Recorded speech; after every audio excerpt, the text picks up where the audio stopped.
कर्पूरगौरं करुणावतारं संसारसारं भुजगेन्द्रहारं सदा वसन्तं हृदयारविन्दे भवं भवानी सहितं Namami. I speak to my friends around here, and whenever we talk about meditation or yoga, they say, nah, that's for the old people, that's not for us, and we're not very interested in it. And one of my friends said, I tried meditating and I slept. So why is it that meditation and yoga is perceived as something for the old and not for the young generation, and it's like, we don't need this? Maybe because that is the kind of people they have met. In the sense, yoga means… they saw all yogis who fell out of the calendars, printed in Shivakasi, in South India. Right, all right? They thought yoga means you're not interested in life. That's their general thing. I'm doing everything possible to change this perception, many things. This is not for anything, because you're young people, I'm saying. Something physical you learn. Let's say you learn to ride a dirt bike. Let's say you learn to do skydiving. Let's say you learn to fly a helicopter. Let's say you learn to ski. Do something. What you may take 3 years or 5 years to learn, I will do it in 3 months at this age. Would you like to do that at an early age or when you're dying? I'm asking you. Early age. Then you must do yoga. I will tell you, I got into yoga for all the wrong reasons. But that is the beauty of life. Even for wrong reasons, if you do the right thing, it works. I was just 11, 12 years of age. Every summer vacation, we go to our grandfather's ancestral home, where in the backyard there is a well, which is about 8 feet in diameter, about 150 feet in depth. Water generally in summer will be at least 60, 70 feet below the ground level. So one of the sport for us young boys is to jump into this well and climb up. When you jump, you have to go properly. Otherwise, your brains will become a smear on the wall. And to come up, there is no step, there is no foothold, nothing, just holding the rock you have to climb. I remember just the sheer pressure. My weight, I was not very heavy, but still my weight on just 2 fingers, 3 fingers like this, my nails would bleed out of sheer pressure, not injury. Just hanging onto the rock like that with claws. But I would do that and I was very proud that I'm good at it. One day, a man who is over 70 years of age, simply standing there and silently watching us, we ignored him because 70 means for us he was dead. Not now, okay?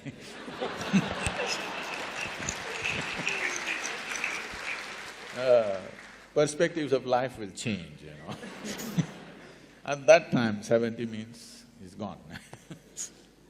But without a word, this man who was over 72 years of age at that time, he just walked to the well and jumped. I thought he's finished. But he came up faster than me. I didn't like it. Then I asked, how? He said, come, do yoga. Like a puppy, I went behind him. Because I found him so superhuman that he could do things that no young man could do. So, I got into yoga for all the wrong reasons. So it doesn't matter how you get in, which door you enter from, it doesn't matter.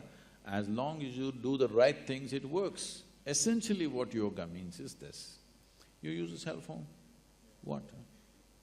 Samsung, iPhone? Yes, Samsung. Yeah. You didn't use the 7.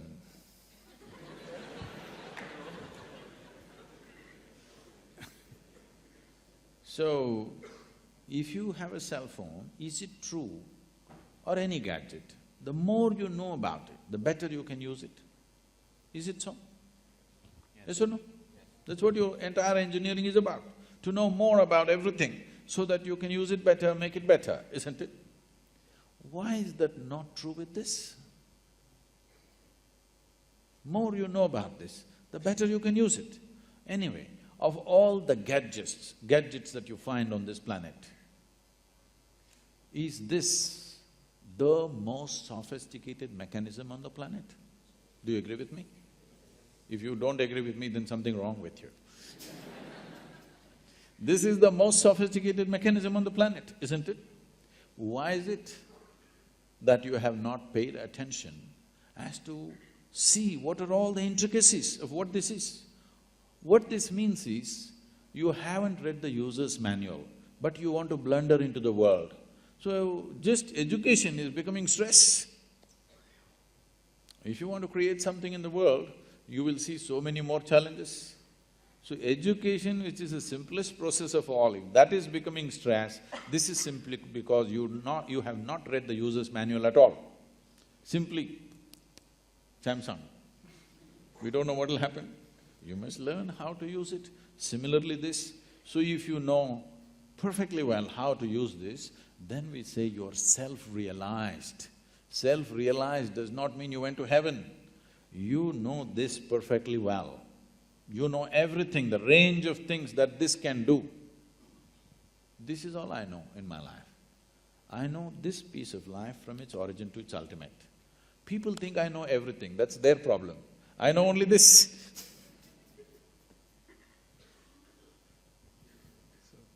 So there's a lot of talk about our country, India, these days. So even in the world platforms, we see that the things are improving.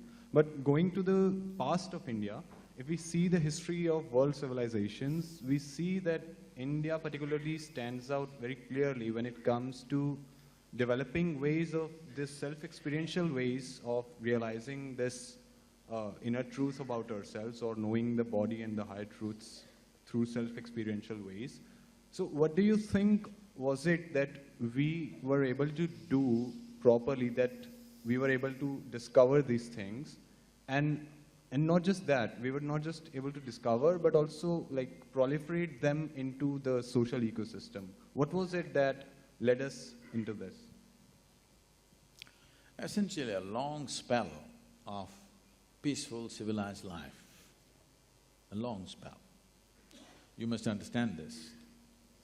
The reason why we got this long spell is, in the north, we were protected by the Himalayan ranges, in the south, by the Indian Ocean. So this is Himalaya, the Indian Ocean that we call today as Indian Ocean, at that time was called as Indusagara. This is why we took the identity, he and do, Hindu. Hindu is not a religion, not a belief system, not a God-oriented thing, it is a geographical identity. Unfortunately, it's turned into many things today, that's a different thing. So, we identified with these two geographical features because we realized it's only because of these features that we had an undisturbed civilization growing without any external agencies coming and disturbing us.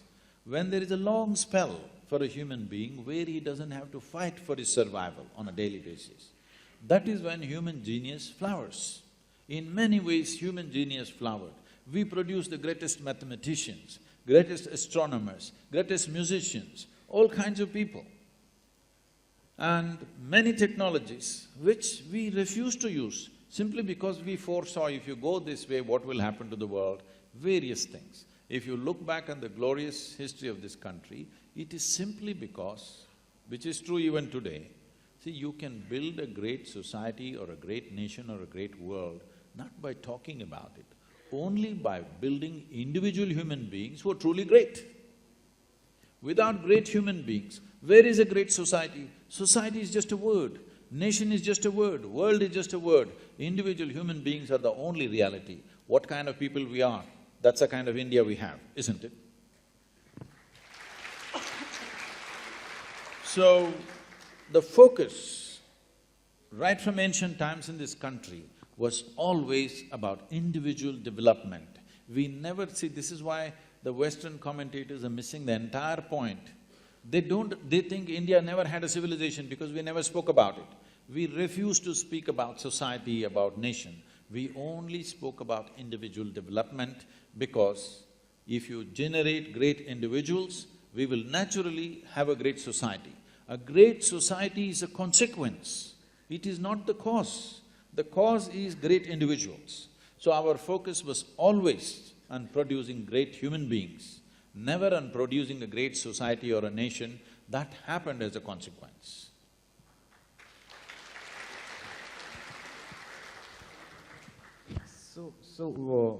Do you think that from ancient times till now, do you think that things in India have changed? So if they have, what brought us to the change we are in? And how do you see this development process of great individuals? How do you see that being manifested in the modern times? And if I may add, how can these ideas, it's something that I'm assuming that they're not so prevalent in today's systems. I'm sorry, not? I'm assuming that these ideas of individual development, focus on an individual, are not so prevalent in today's system, be it No, education. we've gotten into mass production. Yes, Of yes. everything. So how can we actually bring them back, and how should India then, if I ask a larger question, how should India's model of development be? Is it just aping the West, or can we bring back those elements of individual development? See, for anything to happen, you need a certain ecosystem, certain economic, a certain economic depth for people to able to do it. You must understand this. The generation that we were growing up, our parents were just crazy that you must somehow get one degree and get into a government job. Your parents are not doing that. They're thinking little more easy. They're trying to explore things. They want you to do a startup, they want you to do a business, they want you to get into sport. This was never there. They were just saying, get a job somehow, otherwise you'll be on the street. This was the level of economics of the time. Today there is a little more economic space where parents are looking at their children little differently. Still we are little compressed in the heads, but little more ease than what it was 40, 50 years ago. Ask all your professors. They were just push, get a job first thing. Today, parents are not looking like that. They're looking at what can you create, what can our children create, what can they live, how about their happiness. Nobody ever thought about our happiness.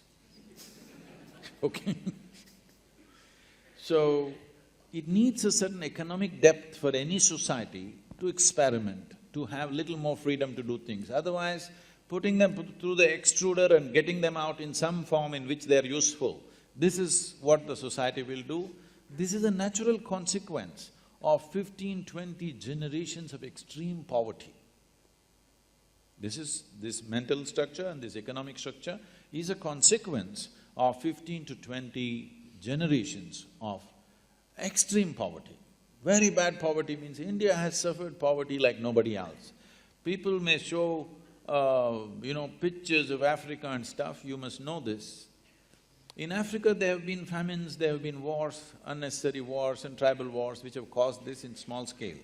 In India, the level of malnourishment and poverty that's happened in the last 2 centuries is most painful. No other nation on the planet has suffered as much as this country.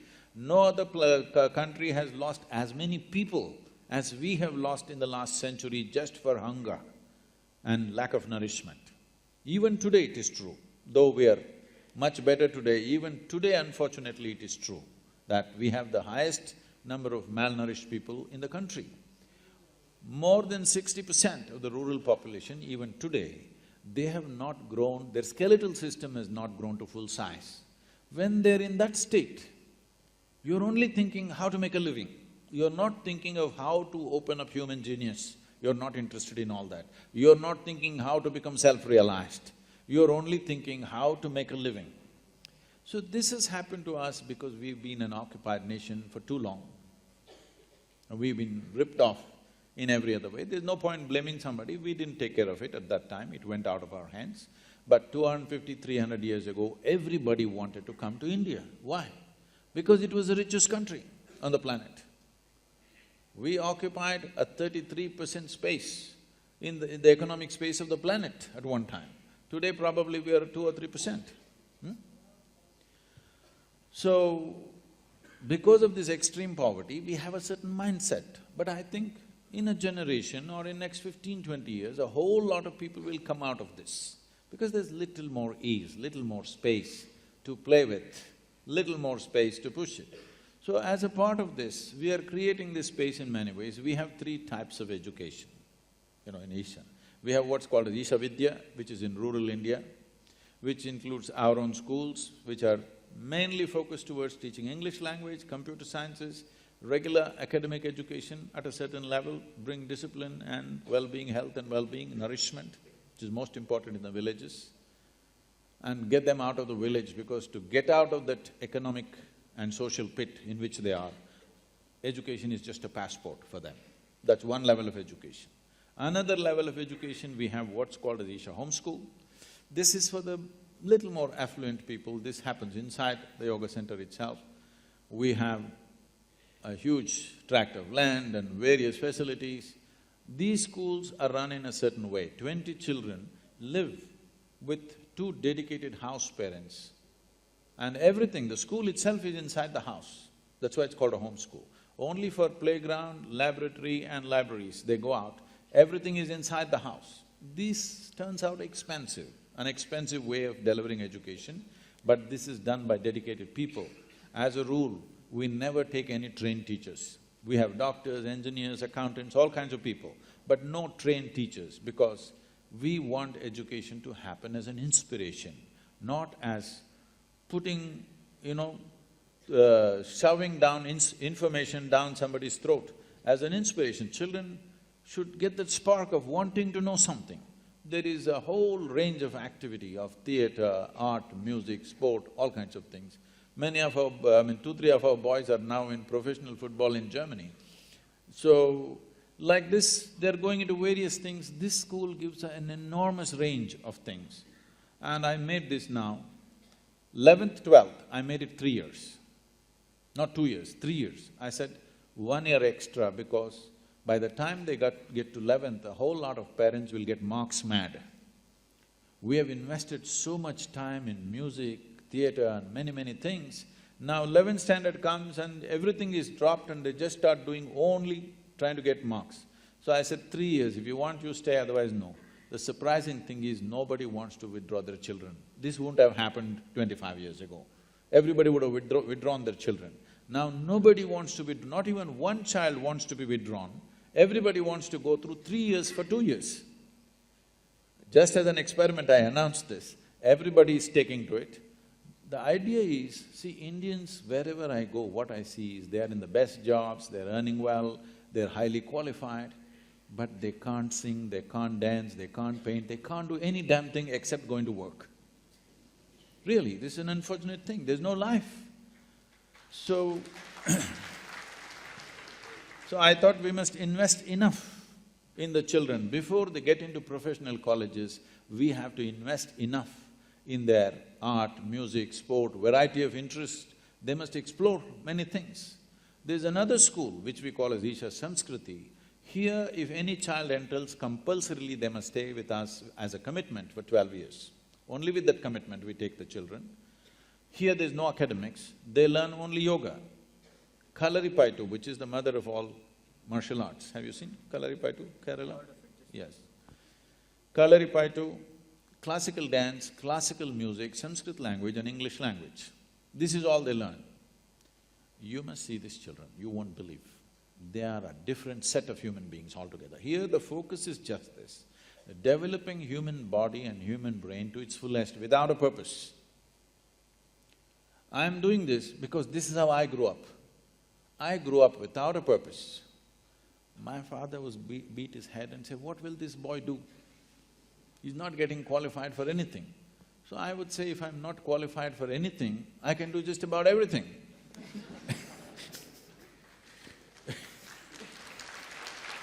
So, these children are growing up in such a way, most amazing, you won't believe it unless you see it. I'm just to tell you an experience.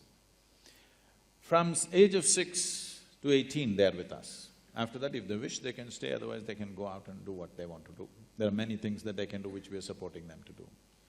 From 15 to 18, they become monks for 3 years. Extreme discipline and focus, very serious practices. So before I initiate this, compulsorily they have to come out at 18. They cannot choose to be monks. They have to come out at 18 because we have made them go into it as children. When they become adults, they must come out of it. They cannot choose to continue. So, first batch I wanted to initiate, now another is coming now in July, the third one. The first batch when I went to initiate about 3 years ago, 60 days, 15-year-old children, they have been on 60 days of silence. Morning 3:30 to 8:30 in the evening, they are in some kind of yogic sadhana. Minimum of 8 hours, they're keeping their eyes closed and sitting, okay? Just another 4 days are left for the initiation. I want to see how these boys and girls are doing. 14 of them in the first batch. I went there to see, morning 3:30. I went and sat in the room. These 8 boys and 6 girls were sitting there. I'll never forget this in my life. They were just sitting there like that. Believe me, they were literally glowing. I sat there and wept because I've never seen children like this in my life. I was not like this when I was 15, for sure. They are beyond anything that you can think of, simply because they are focused in developing the human mechanism to its fullest, not about how to earn my living. This is not the question. When an earthworm with 1/1,000,000th of your brain can earn a living, with such a big brain, earning a living, is it such a big problem? It's the grossest way to approach life is, how will I earn my living? Everybody can earn their living. The only problem comes in your life when you want to live like somebody else, that's a problem. But earning a living is not a problem. If you just make what is considered survival minimal, don't go on exaggerating it, then you will see you have a whole lot of time and opportunity to create what you want in your life. But people keep on raising the bar of survival so much that they will not get to do anything in their life except surviving. In the end, they don't know why they survived.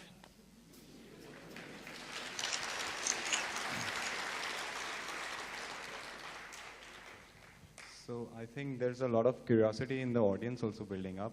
So unless you have some general comments to make, we can open the floor to the audience. You're all engineers.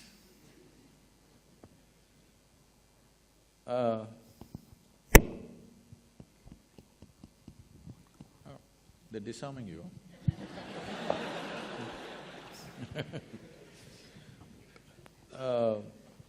We must understand this. Engineering means essentially to make things happen the way we want it. That's engineering, isn't it? To engineer this building means what? We want it the way we want it. We could have sat under a tree, but we choose to build this building because we want to sit under something engineered the way we want it, as suitable for us. We have conditioned the place because we want the temperature in a certain way. All this we did.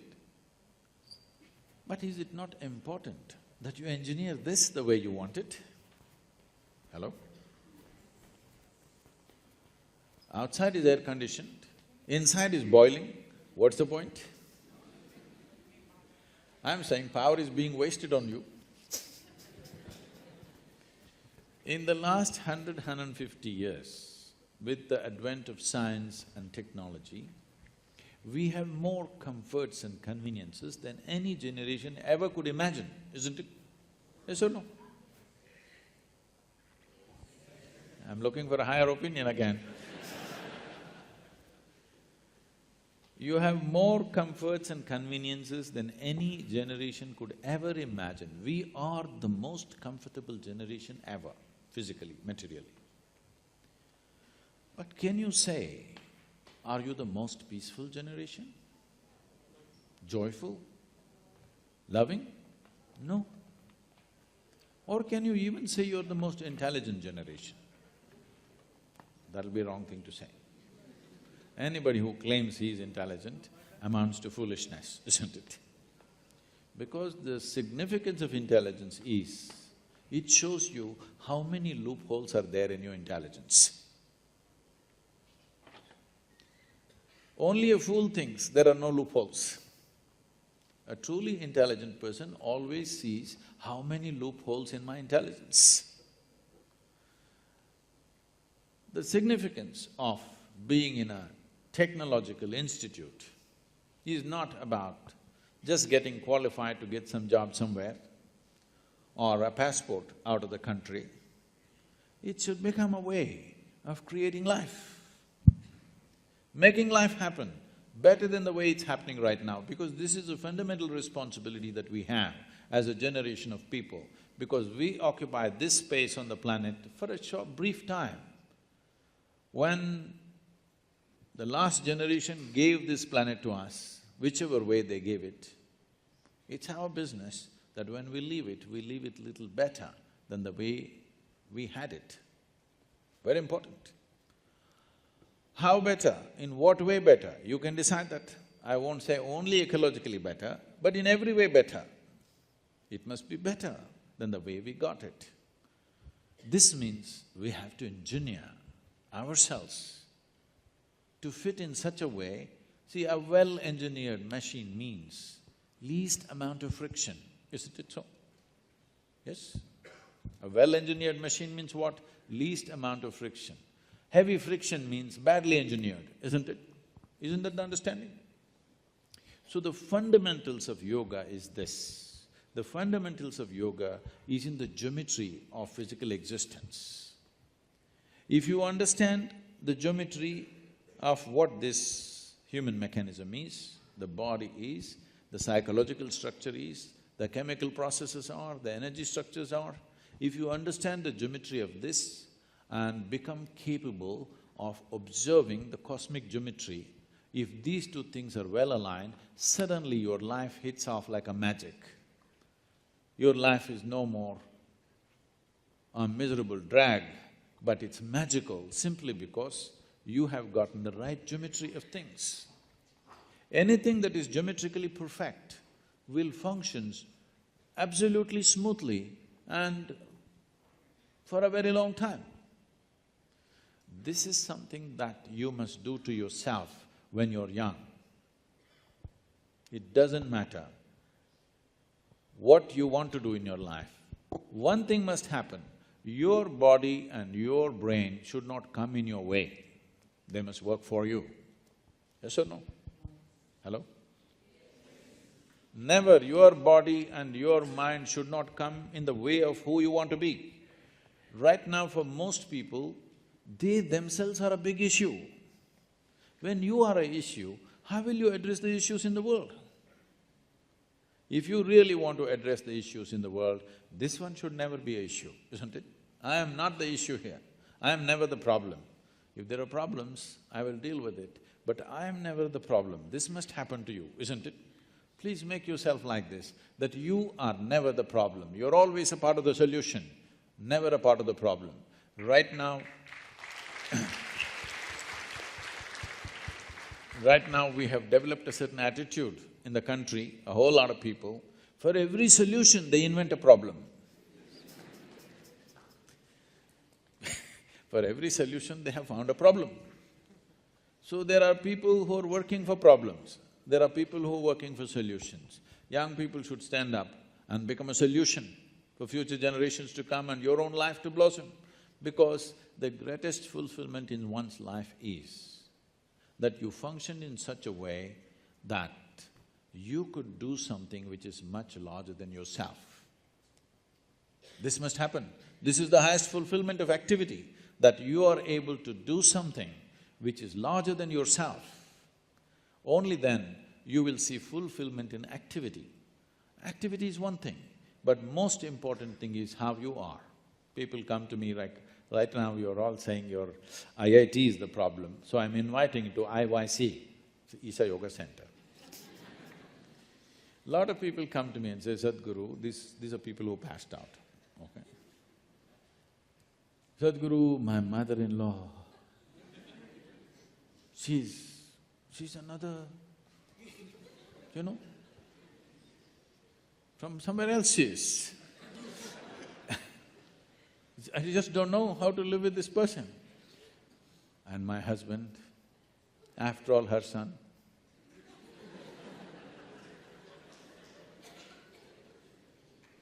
My wife, impossible. My boss, he's not even human. Like this it goes on. Then I tell them, see, don't worry. Your husband, wife, mother-in-law, boss, nobody will come here, you're protected. Like IIT. Your IYC also well protected. Nobody will come here, you just come and stay. I'll give you a nice place to stay, food is good. You don't have to do anything, just be joyful, that's all. None of these tormentors are there. Just be joyful. 24 hours you leave them in the one room. You must see in how many ways they twist themselves out. When you're alone, if you're miserable, you're obviously in bad company, isn't it?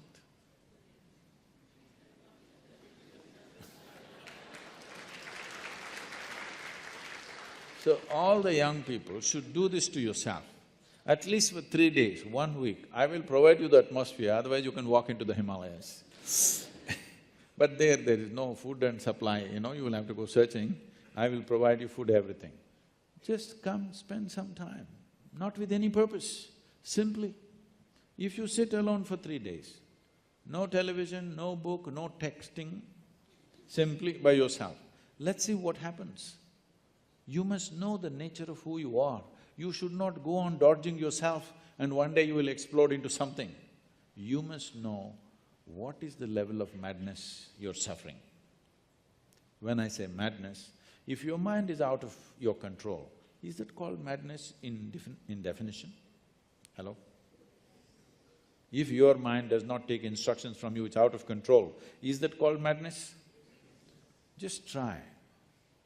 Just today, after this event, just go sit quietly in your room. Just see what all your mind does. You decide, don't tell anybody. You decide what is the level of madness you're going through. With this, if you enter the world, what will you create? You will only create who you are, isn't it? You cannot do anything other than what you are. What you are is what will happen to the world around you. Before you step out into the world, is it not important, at least you're this much equipped that you are not the problem? If you meet a problem and get married, we'll see. But you are not the problem. Can you make this happen for yourself as young people, that you are never the problem?